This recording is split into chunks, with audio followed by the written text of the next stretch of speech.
Setelah peristiwa G30S, Angkatan Udara Indonesia tiba-tiba dilumpuhkan. Para jenderalnya ditangkap. Panglimanya dituduh diam-diam mendukung pemberontakan. Tapi, benarkah AURI terlibat?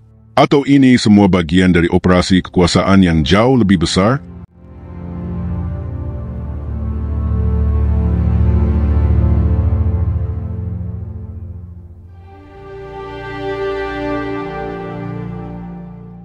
Setelah peristiwa G30S tahun 1965, satu institusi militer diseret secara brutal ke tengah pusaran konflik yang membelah bangsa, Angkatan Udara Republik Indonesia.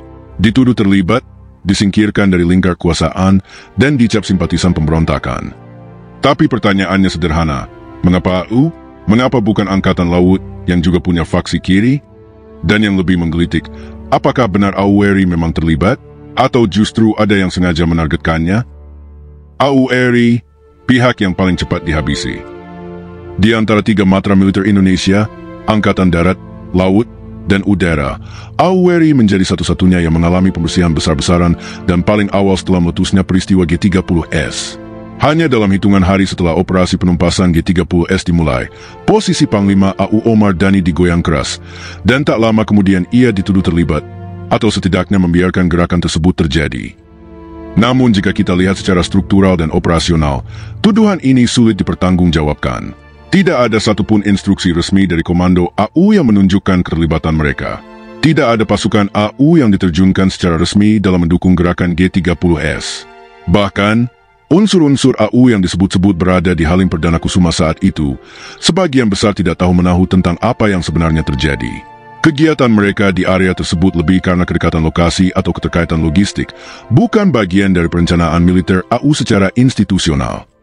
Kita juga tidak melihat pola operasi khas militer udara, seperti penggunaan pesawat, mobilisasi logistik udara, atau perintah evakuasi via udara dalam peristiwa G30S. Ini penting, karena jika benar AU terlibat, mestinya ada penggunaan kekuatan udara yang merupakan keunggulan utama mereka. Tapi hal itu tidak terjadi. Maka dari itu, narasi bahwa AURI adalah aktor sentral dalam G30S menjadi lemah secara teknis dan taktis. Namun, logika itu tidak digunakan dalam membentuk opini publik saat itu. Yang terjadi justru sebaliknya. AURI dikonstruksikan sebagai institusi yang terkontaminasi oleh ideologi kiri dan simpati terhadap PKI. Hal ini ditunjang oleh citra progresif yang selama ini melekat pada AURI, terutama karena kedekatannya dengan Soekarno dan sikap anti-Barat, yang sering digarisbawahi oleh para pemimpinnya. Kombinasi ini membuat AURI menjadi target empuk, secara ideologis dianggap bermasalah, dan secara politik dianggap berbahaya. Narasi resmi Orde Baru lalu memainkan kartu Halim. Karena lokasi pusat kegiatan G30S berada di Halim Perdana Kusuma, yang kebetulan adalah pangkalan AU, maka publik diarahkan untuk menganggap bahwa AU terlibat penuh. Padahal ini adalah kekeliruan logika dasar. Keberadaan lokasi tidak serta-merta berarti keterlibatan institusi pemilik lokasi. Apalagi dalam kondisi politik dan keamanan yang kacau saat itu, penguasaan suatu wilayah militer bisa terjadi tanpa seizin atau sepengetahuan pimpinan matra. Lebih parah lagi, stigma ini dipelihara secara sistematis dalam kurikulum sejarah, buku pelajaran, bahkan film. Dalam film pengkhianatan G30S PKI misalnya, gambaran Halim sebagai pusat komando gerakan pemberontak sangat kuat, dengan latar visual pangkalan AU, pasukan bersenjata, dan adegan-adegan yang mengesankan bahwa AU membiarkan semua itu terjadi. Publik dijejali pesan bahwa AURI diam, tidak bertindak, bahkan melindungi. Padahal, bisa jadi kenyataannya justru AURI tidak diberi ruang untuk bertindak. Atau, lebih buruk lagi, mereka sendiri menjadi korban informasi yang kabur dan operasi yang berjalan di luar kendali mereka. Pertanyaannya kemudian, mengapa narasi ini dibuat dan dipelihara? Jawabannya tak bisa dilepaskan dari agenda politik pasca G30S. Dalam kondisi darurat, siapa yang paling cepat disingkirkan akan membuka jalan bagi siapa yang akan menguasai. Dan dalam hal ini, penyingkiran AURI memberikan ruang luas bagi Angkatan Darat untuk naik panggung dan mengonsolidasikan kekuasaan secara penuh. Membentuk musuh, menciptakan kesan pengkhianat dalam tubuh militer, dan memukulnya habis-habisan, adalah taktik lama dalam politik krisis. AURI jadi korban pertama, bukan karena mereka bersalah, tapi karena mereka terlalu dekat dengan pusat kekuasaan lama, Soekarno. Mayor Suyono dan penguasaan Halim, narasi yang digeser. Salah satu simpul penting dalam tuduhan terhadap AURI adalah sosok Mayor Udara Suyono. Namanya berkali-kali muncul dalam dokumen, laporan, dan narasi resmi Orde Baru sebagai figur kunci yang menguasai pangkalan Halim Perdana Kusuma selama peristiwa G30S. Ia digambarkan sebagai penghubung antara para perwira AU dan gerakan penculikan jenderal, seolah-olah Halim berada dalam kendali penuh WRI yang bersimpati terhadap gerakan tersebut. Namun, jika kita telisik lebih teliti, narasi ini syarat manipulasi. Mayor Suyono bukanlah Komandan Halim. Ia menjabat sebagai Komandan Resimen Pasukan Pertahanan Pangkalan, satuan yang secara administratif memang berada di bawah WRI, tetapi markas besarnya terletak di Kramat Jati, bukan di Halim. Artinya, secara operasional maupun struktural, Suyono tidak memiliki otoritas untuk mengendalikan aktivitas di Pangkalan Halim, apalagi mengizinkan pangkalan digunakan untuk keperluan operasi militer berskala besar. Lebih jauh, posisi Suyono tidak berada dalam rantai komando langsung atas Halim. Di lingkungan militer yang syarat hierarki seperti TNI, tindakan seperti mengizinkan pasukan asing menggunakan fasilitas militer utama tanpa perintah dari atas sangat mustahil dilakukan begitu saja. Maka, asumsi bahwa Suyono mengizinkan G30S memakai Halim sesungguhnya lebih merupakan tafsir yang dibentuk kemudian hari ketimbang fakta di lapangan. Namun, dalam konstruksi sejarah versi Orde Baru, detail semacam ini dihapus. Suyono ditampilkan seolah sebagai penguasa Halim, karena dengan itu, dimungkinkan adanya generalisasi. Jika Halim dikuasai, dan Halim adalah simbol WRI, maka WRI adalah bagian dari G30S. Ini adalah reduksi sejarah, membelokkan peristiwa nyata menjadi skenario hitam putih demi kepentingan politik jangka panjang. Perlu dicatat bahwa Halim pada saat itu bukan tempat tertutup milik WRI semata. Selain menjadi pangkalan militer, Halim juga merupakan kawasan yang cukup terbuka bagi berbagai aktivitas sipil dan militer, termasuk yang berkaitan dengan protokoler kenegaraan. Di dalamnya terdapat berbagai fasilitas, termasuk asrama, perumahan militer, dan kantor yang tidak seluruhnya berada di bawah kontrol WRI secara langsung. Ini memungkinkan terjadinya penetrasi dari kelompok G30S tanpa harus ada koordinasi dengan pimpinan AU. Namun semua kompleksitas ini sengaja disembunyikan dalam narasi resmi. Yang diangkat ke permukaan hanya satu hal, bahwa para pemimpin G30S berada di Halim, dan karena Halim adalah markas AU, maka AU terlibat. Ini adalah logika yang cacat, tapi berhasil ditanamkan ke benak publik lewat buku pelajaran, dokumen resmi, dan tentu saja film pengkhianatan G30S PKI, yang secara visual memperkuat kesan bahwa AU tidak hanya membiarkan tapi juga melindungi para pelaku. Dengan menjadikan Suyono sebagai simbol penguasa Halim, maka seluruh struktur WRI dicemari secara simbolik. Inilah strategi propaganda klasik, cukup noda satu titik kunci, lalu sebarkan efeknya ke seluruh institusi.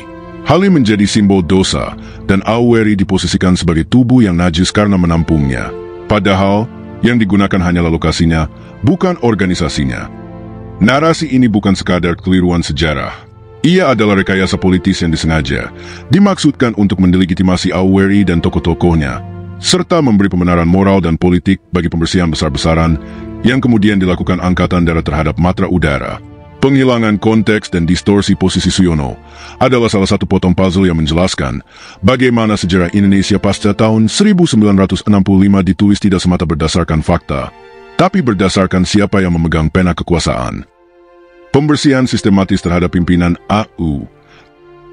Pasca G30S, pembersihan terhadap WRI berlangsung cepat dan sistematis, dimulai dari pucuk pimpinan.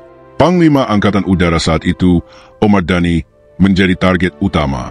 Tuduhan yang diarahkan kepadanya tidak pernah jelas. Sebagian menyebut ia membiarkan G30S. Sebagian lagi menuduhnya terlibat secara pasif, bahkan ada yang menyebutnya sebagai simpatisan. Namun tuduhan-tuduhan itu tidak pernah diuji secara terbuka di pengadilan militer atau sipil yang independen dan transparan. Semua terjadi dalam suasana krisis, tekanan politik, dan opini publik yang sudah dimanipulasi oleh narasi tunggal dari Angkatan Darat. Dalam waktu singkat, Omar Dhani dilengsarkan, diinterogasi, dan dijadikan simbol pengkhianatan AU. Padahal, tidak ada dokumen komando, instruksi tertulis, atau bukti konkret yang menunjukkan bahwa ia mengetahui atau mendukung gerakan G30S. Ketidakhadirannya dalam pertemuan penting pasca penculikan jenderal justru menunjukkan bahwa ia sendiri mungkin bingung atau disisihkan dari jalur informasi. Tetapi di tengah kepanikan politik saat itu, bahkan tidak tahu, bisa dijadikan alat tuduh. Mengapa tidak tahu? Atau mengapa tidak mencegah? Tindakan terhadap Omar Dhani hanyalah awal dari gelombang represi terhadap WRI secara lebih luas. Perwira-perwira lain ikut diseret. Salah satu yang paling mencolok adalah Letko Heru Atmojo yang ditangkap dan dijatuhi hukuman karena dianggap mengetahui tapi tidak melaporkan. Tuduhan semacam ini sangat problematik dalam sistem militer yang sangat hierarkis. Dalam struktur seperti TNI, terutama pada masa itu, tidak semua perwira bisa bertindak atau berbicara bebas tanpa perintah dari atas. Bahkan jika mereka menyaksikan sesuatu yang mencurigakan, tanggung jawab melapor seringkali tergantung pada izin atau akses informasi resmi. Maka memenjarakan seseorang hanya karena mengetahui, tanpa membuktikan bahwa ia benar-benar terlibat dalam pengambilan keputusan, adalah bentuk pelanggaran prinsip keadilan. Hal ini menunjukkan bahwa pembersihan yang terjadi bukan sekadar tindakan hukum atas keterlibatan, tetapi lebih merupakan operasi politik untuk mengeliminasi kelompok yang dianggap loyal kepada Soekarno dan berpotensi menghambat laju dominasi Angkatan Darat. Targetnya bukan hanya keterlibatan dalam G30S, melainkan afiliasi politik dan ideologis. AU, yang sejak lama dikenal dekat dengan visi revolusi Soekarno, anti-imperialis, dan mendukung politik luar negeri konfrontatif, menjadi simbol dari arus kiri dalam tubuh militer, arus yang harus disingkirkan demi keberlangsungan proyek kekuasaan baru yang dipimpin Soeharto. Yang menarik dan juga mencurigakan adalah kenyataan bahwa Angkatan Laut tidak mengalami pembersihan sejenis, meskipun sejumlah catatan menunjukkan bahwa sebagian marinir memiliki simpati terhadap PKI dan agenda-agenda kiri. Bahkan beberapa tokoh AL dikenal aktif dalam proyek-proyek revolusioner Soekarno, tetapi Angkatan Laut dibiarkan relatif utuh. Ini memberi petunjuk bahwa kriteria pembersihan bukan berbasis penyelidikan objektif atas keterlibatan faktual, melainkan lebih pada kalkulasi politik. Mengapa AWRI? Bukan A? Jawabannya bisa ditelusuri dari dua hal. Pertama, AU dianggap lebih strategis dan lebih berbahaya dalam konteks geopolitik dan militer. AU memiliki armada udara, kendali atas wilayah-wilayah vital, serta kemampuan mobilitas tinggi, terutama dalam situasi genting seperti pengamanan presiden atau operasi udara. Kedua, dan lebih penting, AWRI adalah institusi militer yang paling terang-terangan mendukung Soekarno. Dalam konteks itulah, AU tidak hanya dianggap bermasalah, tapi menghalangi. Pembersihan ini punya dampak jangka panjang. Secara internal, AWRI mengalami demoralisasi. Banyak perwira cakap dipaksa pensiun dini, ditahan, atau dihapus dari sejarah militer Indonesia. Secara eksternal, AU kehilangan pengaruh di lingkar kebijakan negara. Sejak saat itu, dominasi Angkatan Darat bukan hanya soal jumlah atau logistik, tetapi juga hegemoni politik dan sejarah. AU bukan hanya kalah dalam kekuasaan, tapi juga dalam narasi. Loyalitas AU terhadap Soekarno, akar masalah sebenarnya. Jika ingin memahami mengapa AWRI menjadi sasaran empuk pasca G30S, kuncinya ada pada satu kata, loyalitas. AWRI bukan sekadar salah satu matra militer, melainkan institusi yang sejak awal berdiri terlihat menempatkan dirinya sebagai pendukung teguh agenda politik Presiden Soekarno, baik dalam ranah militer maupun ideologis. Di bawah kepemimpinan Omar Dhani, AWRI tampil sebagai kekuatan yang paling lantang mendukung kebijakan luar negeri Bung Karno. Dalam berbagai forum internasional, AU bahkan kerap tampil sebagai wajah militer Indonesia yang revolusioner, mendukung konfrontasi Malaysia, menolak dominasi Barat, menentang keberadaan pangkalan militer asing, dan aktif dalam diplomasi anti-imperialis. Semua ini membuat AWRI tidak hanya terlihat sebagai alat negara, tapi juga sebagai perpanjangan ideologi Soekarno di tubuh angkatan bersenjata. Banyak kebijakan besar Soekarno yang mendapat dukungan terbuka dari AWRI. Misalnya, ketika Bung Karno berseteru dengan Blok Barat, AWRI adalah matra yang paling siap menegaskan posisi anti-NATO dan anti-Amerika. Bahkan dalam proyek besar seperti pengiriman pasukan ke Kalimantan dalam konfrontasi Dwikora, AWRI memainkan peran penting dalam pengangkutan dan pengamanan udara. Mereka bukan hanya loyal secara simbolik, tapi juga operasional. Sikap ini membuat AWRI dianggap sebagai bagian dari inner circle ideologi Soekarno.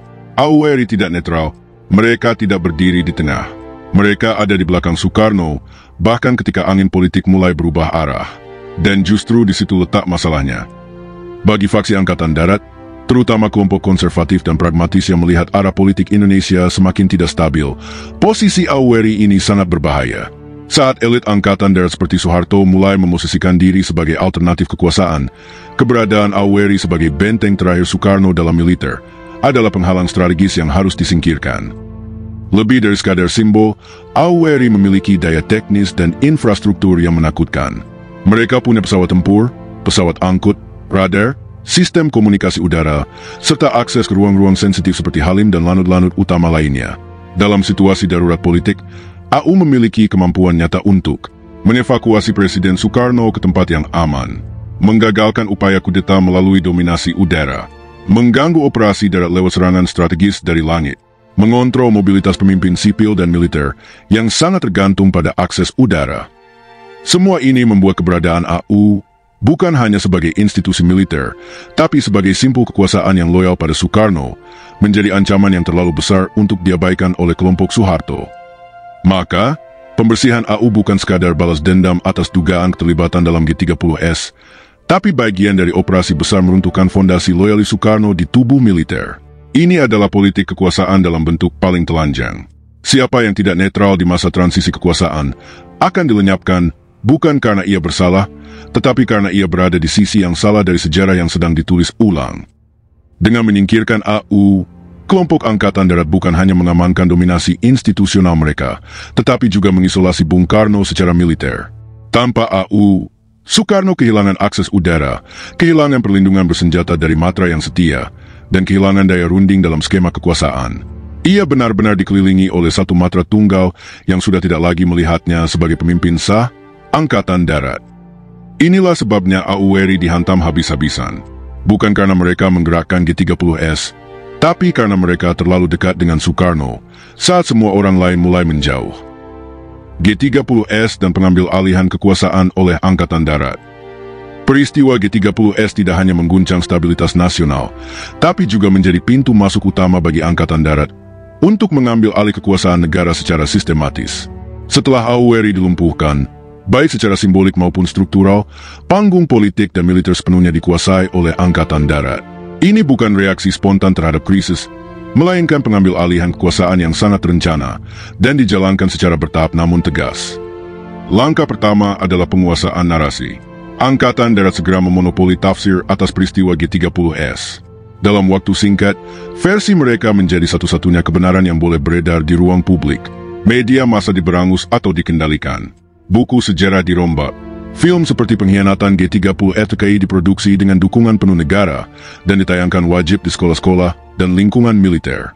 Satu versi sejarah disahkan menjadi ideologi nasional. Dalam narasi tersebut, G30S digambarkan sebagai pemberontakan keji yang dirancang oleh PKI, didukung oleh elemen-elemen militer pengkhianat, termasuk AURI. AURI dijadikan simbol pengkhianatan bukan karena peran terbukti, tapi karena kedekatannya dengan Soekarno. Dengan cara ini, Angkatan Darat berhasil mendiskreditkan seluruh jaringan Soekarnois di dalam militer, termasuk tokoh-tokoh yang selama ini tidak pernah terbukti bersalah secara hukum. Lebih dari itu, G30S dijadikan legitimasi untuk merombak total struktur kekuasaan nasional. Dalam waktu singkat, Presiden Soekarno dipinggirkan secara politik lewat supersemar dan pembatasan kewenangannya. Posisi-posisi strategis di pemerintahan, lembaga intelijen, dan Kementerian Pertahanan diisi oleh figur-figur dari Angkatan Darat.